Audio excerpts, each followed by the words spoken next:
దివ్య స్థితి అనే దాన్ని ఒక ముక్కలో చెప్పాలి అంటే అది డివైన్ స్పిరిట్, లేకపోతే డివైన్ ఒక దైవికమైనటువంటి స్వభావంతో కూడినటువంటి పరిస్థితి. ప్రభునందు ప్రియులారా, దివ్య స్థితిని అర్థం చేసుకోవడం అంత ఈజీ ప్రాసెస్ అయితే కాదు.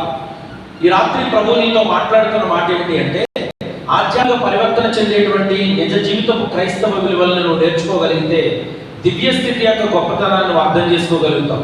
ప్రభునందు ప్రియులారా, ఆలోచన చేయండి. ప్రభు మన పట్ల కలిగి ఉన్నటువంటి ప్రణాళికను వెల్లడి చేయడానికి, తన చిత్తాన్ని బయలుపరచడానికి ఇష్టపడుతున్నప్పుడు ఒక్కసారి నీ హృదయాన్ని ప్రభు వైపు తిప్పగలిగితే ఈ దివ్య స్థితి యొక్క ఆలోచన నీ హృదయాన్ని ఒక ఉన్నతమైన స్థితి వైపు నడిపిస్తుందని నేను ఆశపడుతున్నాను. దేవునికి మహిమ కలుగును గాక. ఒక్కసారి వాక్యాన్ని ధ్యానం చేద్దాం ప్రియులారా. 2 పేతురు 1:4 వచనాన్ని ఒకసారి చూద్దాము. ఎవరైనా సహకరించండి. మహిమ గుణాతిశయములను బట్టి ఆయన మనకు అమూల్యమును అత్యధికమునైన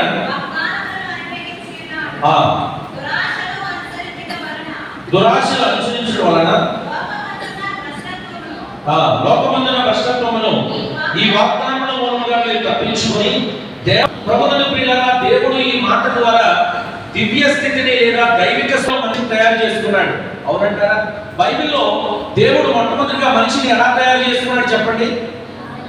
తన స్వరూపమును తయారు చేసుకున్నాడు. అయితే దేవుడు మొట్టమొదటిగా మనిషిని తన ఆలోచనలో నిర్మించుకున్నాడు. దేవుడికి మహిమ కలుగును గాక. కాబట్టి దేవుడు కలుగు గాక అంటే ప్రకృతి కలిగింది, దేవుడు కలుగు గాక అంటే సమస్త సృష్టి కలిగింది. కానీ దేవుడు మనిషిని మట్టుకు కలుగు గాక అని తయారు చేసుకోలేదు. దేవుడు మనిషిని ఎలా తయారు చేసుకున్నాడు? ఒక మట్టి ముద్దను తీసుకుని ఎవడు తన స్వహస్తాలతో, యెషయా-గ్రంథంలో ఏం రాయబడిందంటే తన అరచేతులలో మనల్ని చెక్కుకున్నాడు. ఈ వాగ్దానం ప్రతి ఒక్కరికి కూడా ఇవ్వబడిన వాగ్దానం. తన అరచేతుల్లో మనల్ని చెక్కుకున్నాడు అంటే అర్థం ఏంటంటే మనిషిని దేవుడు ప్రత్యేకముగా నిర్మించుకున్నాడు. దేవునికి మహిమ కలుగును గాక. అందుకే సృష్టినంతా నోటి మాటతో చేసెను, కానీ నన్ను మాత్రం చేతితో చేసెను. ప్రత్యేకమైన దానను ఈ భూమిలో ప్రత్యేకమైన వాడను. ఆమేన్. దేవునికి మహిమ కలుగును గాక. ప్రభువును ప్రియులారా, ఈ దివ్య స్థితిని లేదా ఈ డివైన్ నేచర్ ని లేదా ఈ డివైన్ స్టేట్ ని మనం అర్థం చేసుకోవాలి అంటే మన ఆధ్యాత్మిక పరిపక్వత విషయంలో మనం ఏ స్థాయిలో ఉన్నామో మనం అర్థం చేసుకోవాలి. ఒక వ్యక్తి దేవుణ్ణి ఎరుగక ముందు, దేవుణ్ణి తెలుసుకోక ముందు, దేవుణ్ణి కనుగొనక ముందు ఆ వ్యక్తి ఎలా ఉండేవాడు అంటే లోకానుసారంగా లోకంలో ఉండేటువంటి విషయాలను పాటిస్తూ దైవికమైన స్వస్థత తెలియకుండా దేవుని చిత్రానికి దూరంగా బ్రతుకున్నటువంటి అన్యుల వలె మనుషులు ఉండేవారు. అయితే దేవుడు ఎప్పుడైతే తన ఆధ్యాత్మిక పరిపక్వతను అందించాడో, మనుషుల యొక్క జీవితాలు మార్చడానికి యేసుక్రీస్తుగా ఈ లోకానికి వచ్చి మనుషులందరి కొరకు ఎప్పుడైతే ఆయన బలియాగమయ్యాడో, మనిషికి దైవిక స్థితి యొక్క జీవన విధానం అలవాటు చేసుకోవడానికి ఒక గొప్ప సార్థకత ఏర్పడింది.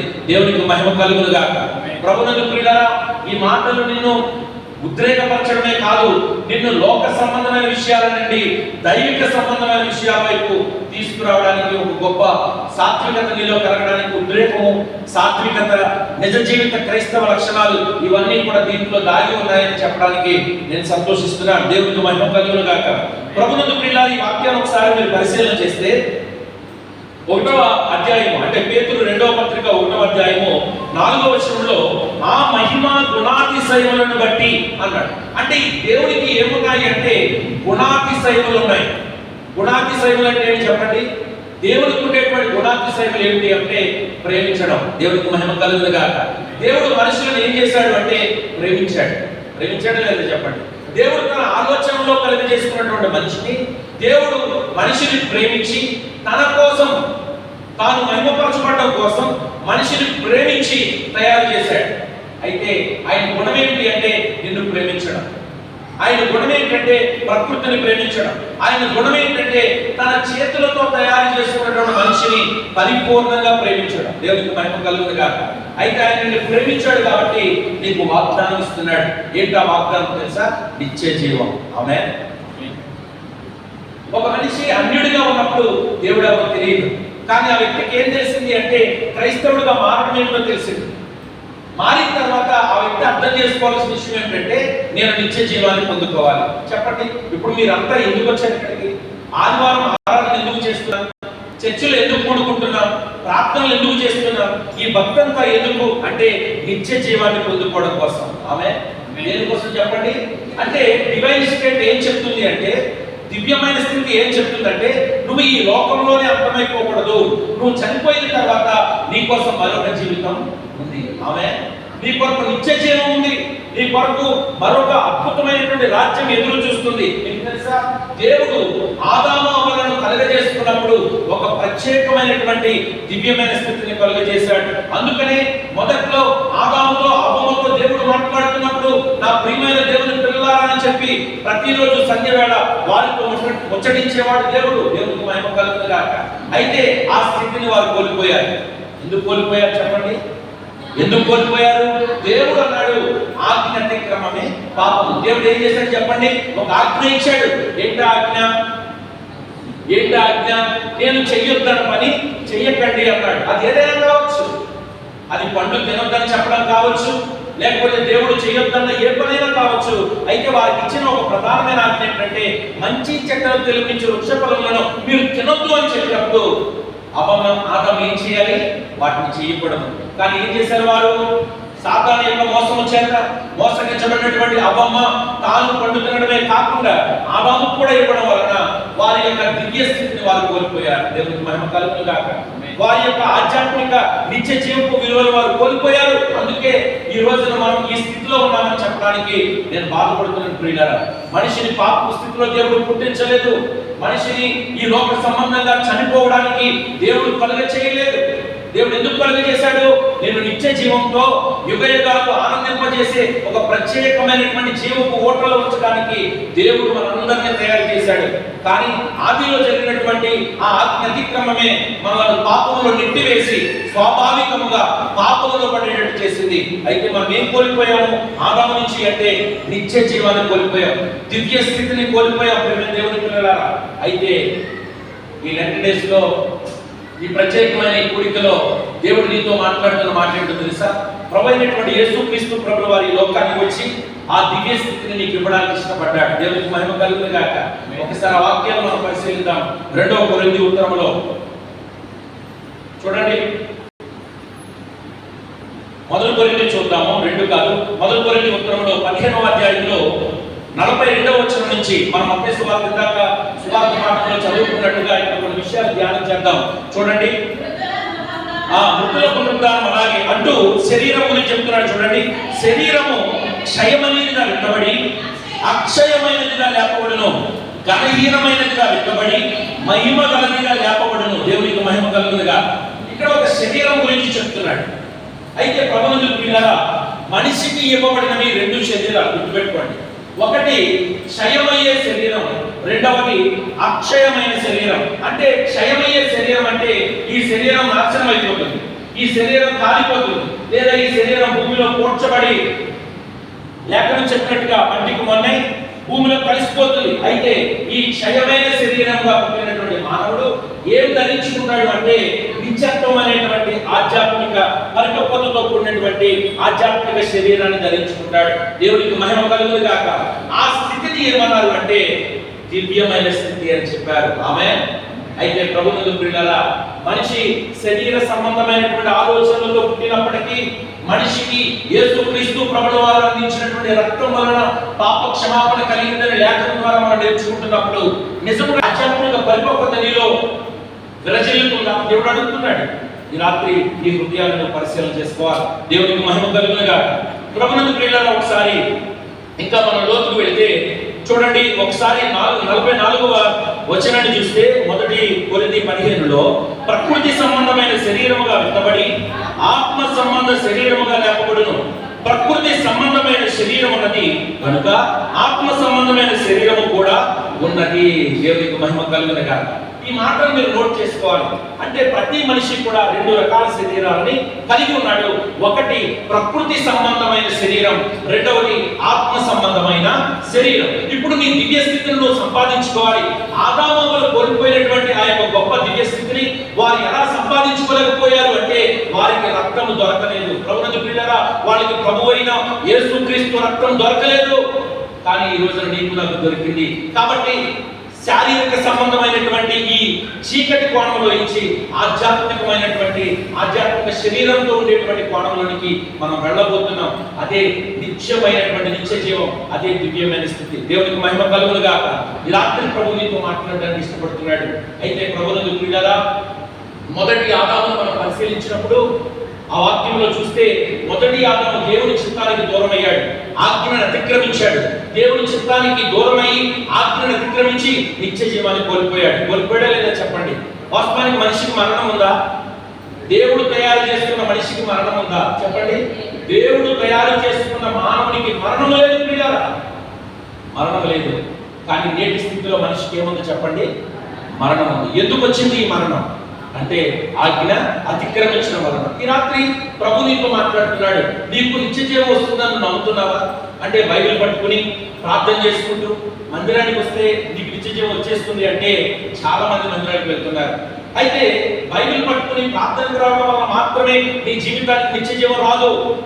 నీ జీవితం క్షయమైన శరీరమైనటువంటి నీ జీవితం అక్షయతను ధరించుకోవాలి. ఆమె అది ఎవరో నీకు ఇచ్చే డిగ్రీని బట్టో, నీకు ఇచ్చే హోదాను బట్టో రాదు ప్రియులారా. అది నీ ఆధ్యాత్మిక పరివర్తన బట్టి వస్తుంది. ఆమె అది నీ యొక్క వ్యక్తిగత ఆధ్యాత్మిక జీవితాన్ని మీద ఆధారపడి ఉంటుంది. అందుకే పౌలు ఏం చెప్తాడంటే దైవభక్తి గొప్ప లాభసాధకం, దాన్ని ఎవడకు వాడే సాధన చేసుకోవాలి. దేవునికి మహిమ కలుగును గాక. ఎవరు శ్రమ పడితే వారికే ఆ ఆధ్యాత్మిక పరిపక్వత వస్తుంది. ఎవరి కష్టపడే వ్యక్తికి మేలు కలుగుతుందా లేదా చెప్పండి?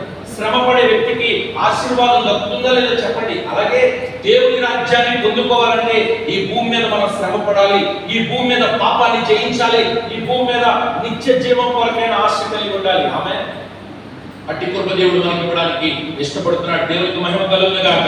అయితే ప్రభువునందు ప్రియులారా, ఈ రాత్రి ప్రభు నీతో మాట్లాడుతున్న మాటల్లో భాగంగా మరి ఈ నిత్య జీవాన్ని పొందుకోవాలంటే, ఈ పరలోక రాజ్యాన్ని సంపాదించుకోవాలి అంటే, ఈ ఆధ్యాత్మిక పరిపక్వతను పరిపూర్ణంగా స్వీకరించాలి అంటే ఒక సాటి క్రైస్తవుడు అయినటువంటి వ్యక్తి ఏం చేయాలి? అన్యుల దగ్గరికి వెళ్ళి ఏమంటే దేవుడు అంటే ఎరగని వారి దగ్గరికి వెళ్ళి ఏమయ్యా నేను స్వర్గం చేరాలంటే ఏం చేయాలంటే వాడు ఏం చెప్తాడు? వాడి పొందాలో పలానా 101 ముక్కులు మొక్కు, లేదంటే ఇడు తిరుగు, లేదంటే ఈ పూజ చెయ్యి, అది చెయ్యి, నువ్వు మోక్షాన్ని పొందుకుంటావు అంటాడు. కానీ మనలా ఉందా? మనం ఏం చేయాలి నిత్య జీవాన్ని పొందుకోవాలంటే? మీకు తెలుసా, ఒక యవనస్తుడైన ధనవంతుడు ఎవరి దగ్గరికి వచ్చాడు చెప్పండి? యేసు ప్రభు దగ్గరికి వచ్చాడు. ఏం చేశాడు? వచ్చి చెప్పండి, సద్బోధకుడా. మామూలుగా కూడా పిలవట్లా. యేసు ప్రభుని ఓ మంచి బోధకుడా, ఎంత చక్కటి సంబోధన చూడండి. ఓ మంచి బోధకుడా, నిత్య జీవం పొందాలంటే నేను ఏం చేయాలి అంటే, దివ్య స్థితిని సంపాదించుకోవాలంటే నేను ఏం చేయాలి, దేవుని రాజ్యం పొందుకోవాలంటే నేను ఏం చేయాలి అని అడుగుతున్నాడు. ఆయన ఇంటెన్షన్ చాలా బాగుంది. చాలా ఆతృతగా ఉద్రేకంగా యేసు ప్రభు దగ్గరికి వచ్చి అడుగుతున్నాడు. యేసు ప్రభు ఏమన్నాడండి?